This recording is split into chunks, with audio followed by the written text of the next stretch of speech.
Iran के supreme leader Ayatollah ख़ामनेई ने जंग से मुतालिक इख्तियारात पासदारान इनकलाब गार्ड्स की शोरा को मुंतकिल कर दिए हैं।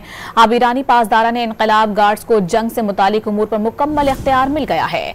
ईरानी मीडिया की रिपोर्ट के मुताबिक आयतुल्लाह ख़ामनेई अब भी अपनी फैमिली के साथ एक ज़ेर ज़मीन बंकर में मुकीम है और अब जंगी मामलात की मुकम्मल निगरानी पासदारान इनकलाब के सिपुर्द कर दी गई है।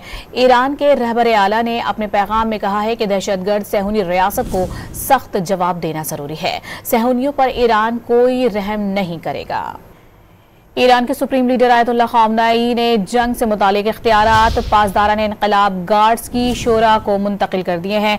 अब ईरानी पासदारान इनकलाब गार्ड्स को जंग से मुतालिक उमूर पर मुकम्मल इख्तियार मिल गया है।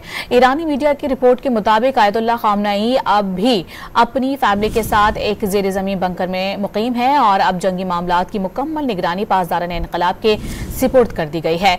ईरान के रहबर आला ने अपने पैगाम में कहा है कि दहशतगर्द सहूनी रियासत को सख्त जवाब देना जरूरी है। सहूनियों पर ईरान कोई रहम नहीं करेगा।